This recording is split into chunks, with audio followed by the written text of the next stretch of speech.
পাশে সাততলা ফাউন্ডেশনের কথা 4 ডিসিমল জায়গার মধ্যে আমি পৌরসভায় আমি যখন ফ্ল্যাটটা কিনি তখন আমি জিজ্ঞেস করছিলাম যে এখানে তো খালি জায়গা আছে, এখানে একটা ফ্ল্যাট হবে, তো সেটা কয় ডিসিমল মানে কয়তলা হবে।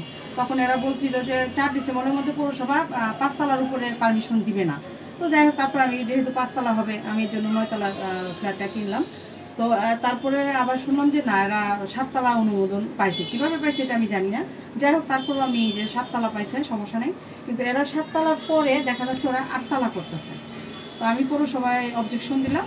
অবজেকশন দেওয়ার পর আমি 21 তারিখে পৌরসভায় অবজেকশন দিছি। যেহেতু পৌরসভায় মেয়র সাহেব ছিলেন না, তার দায়িত্বে ছিলেন ডিএজি ম্যাডাম, তো তার সাথেও আমি অ্যাপ্লিকেশন নিয়ে কথা বলছি। সে বলছে যে আমি আজকে 21 তারিখ উনি দায়িত্ব নিয়েছেন, বলছে যে আজকে আমি দায়িত্ব নিছি, আমি দেখব। তো সেটা 21 তারিখের পরে আমি ইঞ্জিনিয়ার সাহেবকে প্রায়ই ফোন দেই, কী ব্যাপার, কী করলেন। ওনারা তো একের পর এক কলাম করে যাচ্ছে, আপনারা যদি এখন না দেন, বাধা না দেন, তাহলে তো এরা করে ফেলবে। তো বলছে হ্যাঁ হবে, মানে করছি বা লোক পাঠাচ্ছি এরকম।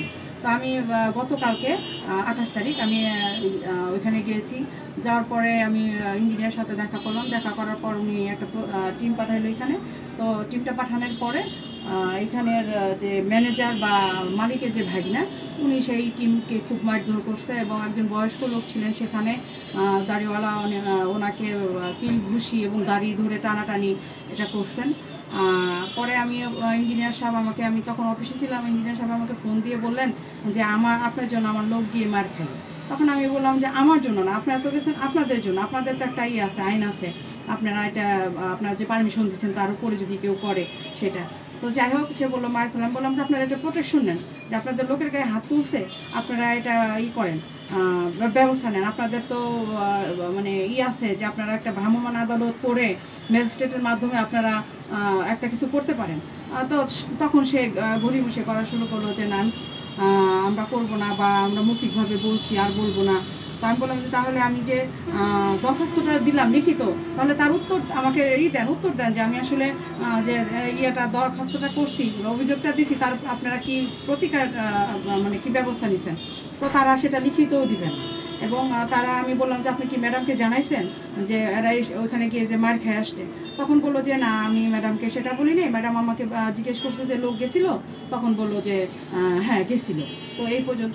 আমার মনে হয় কোনো কারণে হয়তো বা ইঞ্জিনিয়ার সাহেব এটাকে মানে ধামাচাপা দেওয়ার চেষ্টা করতেছে, যেহেতু আমি গেছি জাস্ট এই কারণেই তার একটা লোক শো পাঠাইছে।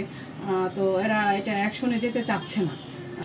চারপাশে যে জায়গাটা রাখার কথা পৌরসভার প্ল্যান অনুযায়ী, সে অনুযায়ী নাকি ওনারা রাখে নাই, পুরোটাই সেই নিয়ম ভঙ্গ করে ওনারা 7 তলাটা করছে। তারপরেও যেহেতু 7 তলা ওনারা করছে, পৌরসভা পারমিশন দিছে, আমার কথা হলো যে 7 তলা পর্যন্তই থাক, 7 তলার উপরে যেন ওনারা করতে না পারে। আর নিয়ম ভঙ্গ করে এখানে পাশাপাশি 10 তলা 4টা বিল্ডিং, যদি 4টা বিল্ডিং এবং ওনার 7 তলা এবং 7 তলা পরে একটা পুকুর, দেবেন্দ্র কলেজের পুকুর, যে কোনো সময় একটা দুর্ঘটনা ঘটতে পারে।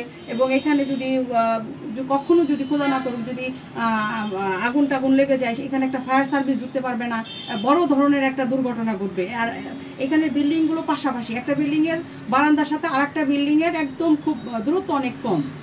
তো এই জন্য একটা রিস্কের ব্যাপার থেকেই যায়।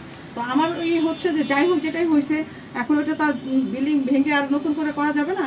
তো ওনারা যেন 7 তলার উপরে যেন 8 তলা না করতে পারে, যেহেতু 7 তলা পারমিশন 7 তলা পর্যন্ত যেন ওনারা করে, এটা আমার দাবি।